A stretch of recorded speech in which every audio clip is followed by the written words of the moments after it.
Perkenalkan, nama saya Adilia Dwi Wiratma dengan NIM 002.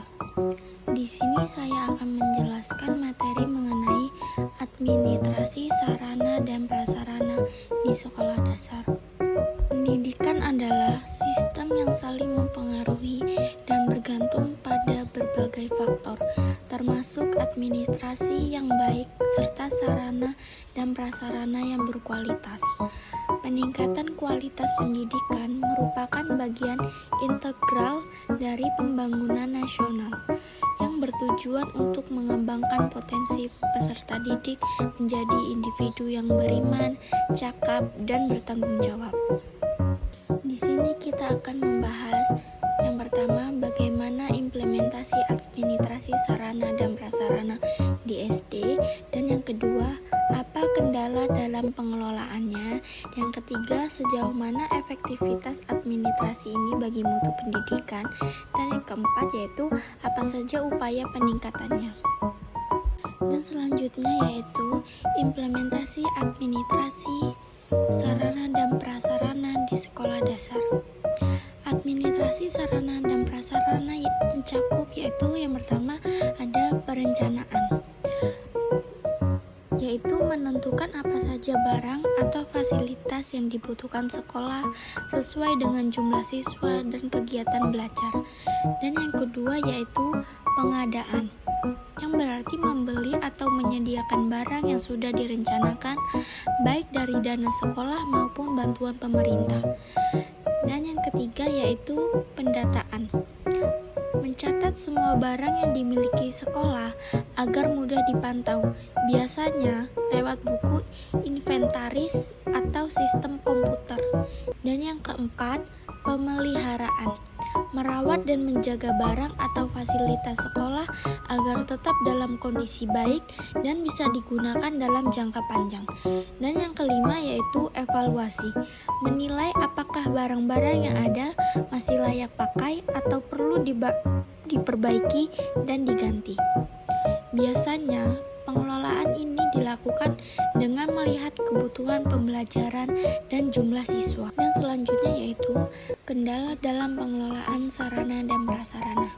Yang pertama ada terbatasnya SDM yang kompeten.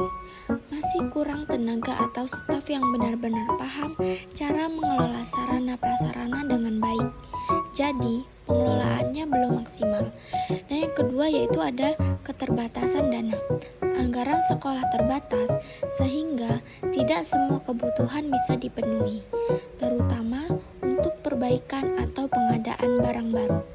Dan yang ketiga yaitu kesadaran guru yang rendah dalam merawat fasilitas.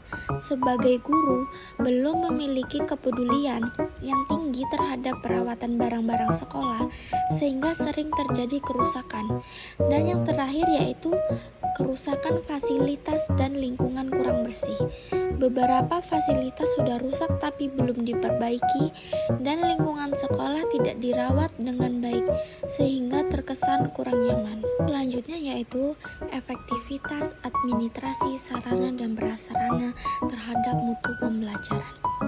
Yang pertama yaitu menjamin penggunaan fasilitas secara optimal. Administrasi yang baik membuat semua fasilitas sekolah bisa digunakan dengan maksimal sesuai fungsinya. Dan yang kedua yaitu meningkatkan kenyamanan dan semangat belajar. Lingkungan yang tertata dan fasilitas yang lengkap membuat siswa dan guru merasa nyaman, sehingga lebih semangat dalam belajar dan mengajar.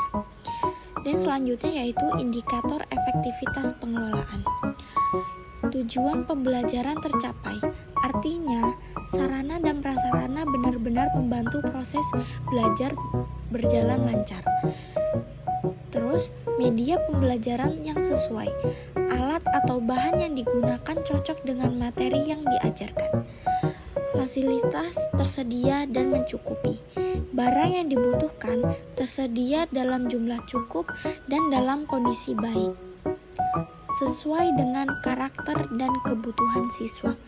Fasilitas yang ada mendukung gaya belajar dan kebutuhan siswa secara keseluruhan. Dan yang terakhir yaitu upaya peningkatan administrasi sarana dan prasarana. Yang pertama, perencanaan sasaran. Barang yang dibeli harus sesuai dengan kebutuhan sekolah, tidak asal beli, dan benar-benar bermanfaat untuk kegiatan belajar. Dan yang kedua, pemanfaatan teknologi informasi.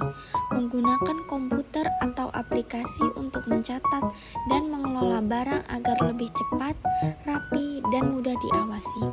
Dan yang ketiga yaitu pemeliharaan rutin dan kesadaran bersama.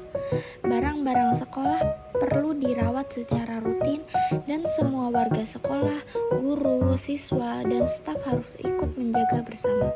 Dan yang keempat yaitu pengawasan dan evaluasi berkala. Fasilitas yang ada harus dicek secara rutin untuk memastikan masih layak digunakan atau perlu perbaikan.